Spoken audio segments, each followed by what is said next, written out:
Сега ще ви кажа какво си взех от Kaufland, да си направя мил препа. Мамо, вълнуваш се, че снимам отново видеа. И ти отново си в тях. Излезах сега от финландската сауна. Официално да ви покажа какво мил препнах. Почти пълен фейл, ще опитам да съм оптимистична, обаче въобще не беше това, което очаквах. Имах тотално различен план за днешния ден. Исках да бягам 15 км, защото се готвя за едно състезание на 10 май, където ще бягам 17. Ще има видео, ще разберете повече. Обаче се събудих и нямах никаква енергия, чувствах се доста зле и просто си казах, че не, няма да се измъчвам, няма как да го направя това нещо днеска. Ще бъде някой от следващите дни. И реших да отида на спа. Така че изкъпах се сега и отивам на спа. Почти 12 часа е в момента, неделя. Ще си приготвя някои неща и тръгваме. Облякох се, дояждам си ябълката, приготвих си някакви неща, с балски съм отдолу. Взех си една книжка, която после ще ви покажа, която ще се чета в спато.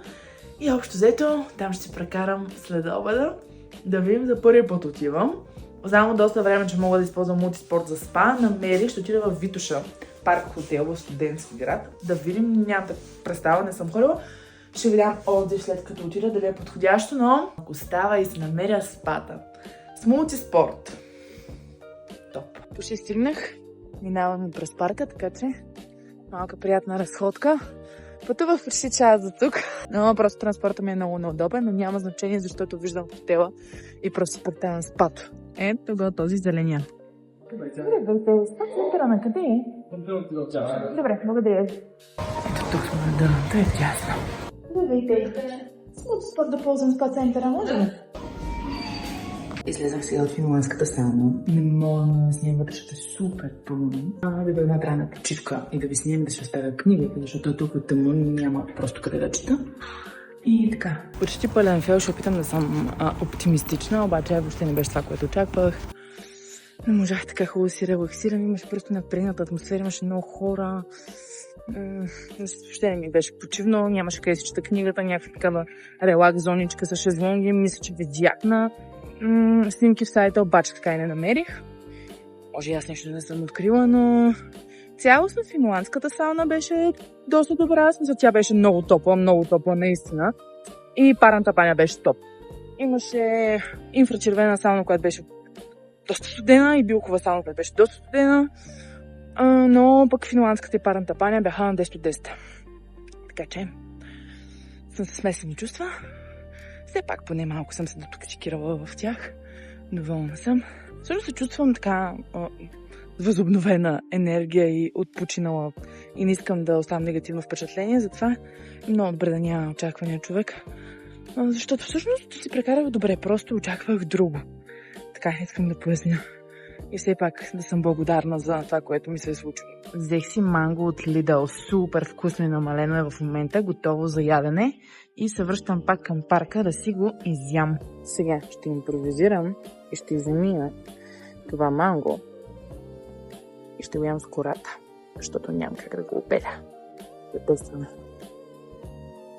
Обаче е супер вкусно. Ей, сега да замори. Чакай, мама. И аз ще снимам влог. Нали няма да хващаш? Как ще хващам? Аз никога не те хващам. Цял живот снимам клипчета, ти никога не са там. Да, много яко. Гризници. И това са изпечени, нали? Да. Не седят тъмни, защото чати ми каза. Какво ти каза? Не, хайде кажи. Каза ми, че ще станат сухи и твърди, ако се препекат. Добре, като проям такова да си точно не биш. Сега аз се включвам. Очевидно съм с мама и Ори е там. Очевидно. И отиваме към Kaufland да напазаруваме. И тя, понеже ще разхожда Ори отстрани, аз ще вляза и ми заръча 3 неща. И просто искам да ви кажа 3 неща. Така. Гума за моп, ама може и цял моп. 3 ябълки, ама да не са полски, и лак, ама да е синен. Виж как се сриват нещата, когато... Не се сриват, всичко да реди така, много готини инструкции. Аз за мен ще си купя някакви неща и след това ще се прибера и ще направя един мил пред за седмицата и ще ми покажа. Мамо, вълнуваш ли се, че снимам отново видеа? Много се вълнувам. И ти отново си в тях. Каза ми, че преди малко е изгледала видеото за вазовата пътека. Кажи, не беше ли приятно да можеш да го гледаш? Аз си се смях и плаках въобще след едно, че бях там. Много беше хубаво. И аз съм отключила и старите видеа. И можеш да гледаш, между другото, поредицата за Италия, където ходихме за абитуриентския ми бал. Да, аз бях снимала видеа тогава. Вместо да имаме абитуриентски бал с роднините, предложих на мама да отидем заедно в Италия и го направихме. Беше много готино. И не взехме роднините. И не взехме роднините. Бяхме си само двечките и беше супер готино. За първи път така... Май за първи път тогава ходихме някъде в чужбина. Двете. Не се сещам. Гърция преди това. Гърция, да. Ама тогава сме били с баба. Реално за първи и последен път сме ходили двете някъде. Много хубаво си изкарахме. Да. Ще се повтори. Айде се повтори. Добре.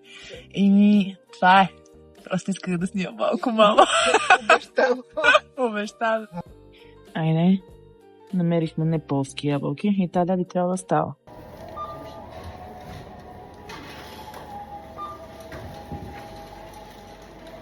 Сега ще ви кажа какво взех от Kaufland, да си направя мил препа, броколи, салата романа,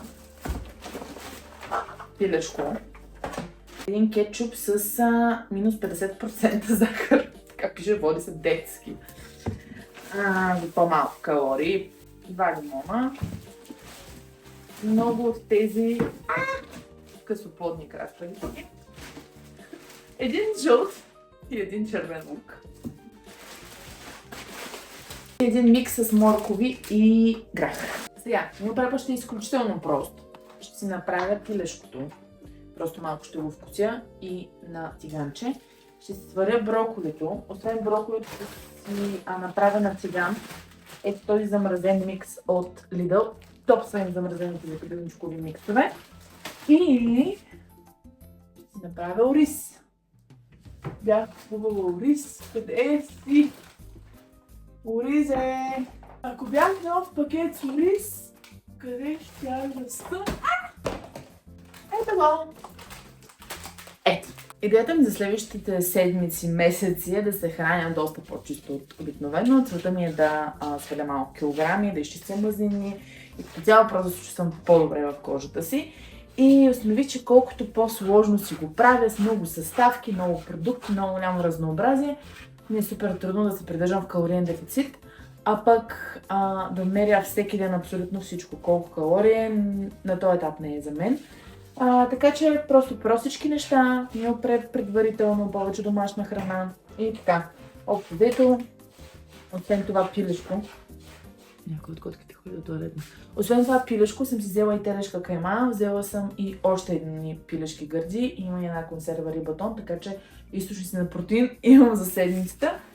Така че само остава основните неща за следващите 2-3 дена да си ги подготвя и после да направя същото пак. Положих оризчето за вя, сега готвя зеленчуците, так му ги изсипах. Малко са много, така че ще ги разбъркам, ще сложа един капак да се задушат. И това пилешко си взех от Kaufland, ще си го вкуся с лимонче, сол, малко черен пипер и мисля, че ще е това. Кой се прибра? На свиждане на децата. Много са пухкави и големи. Хи-хи-хи-хи. Да. Щастливи ли сте това? Имате си цяла маса. Отварям тази тема, защото да ви поздравя при потвърждение да се пише право. Официално да ви покажа какво ми опрепнах. Малко по-назад ще ви го покажа.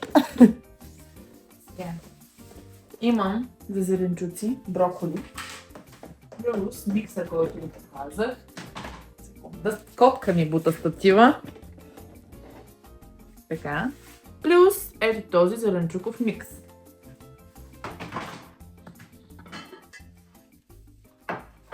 Имам пилешките филенца с лимонче.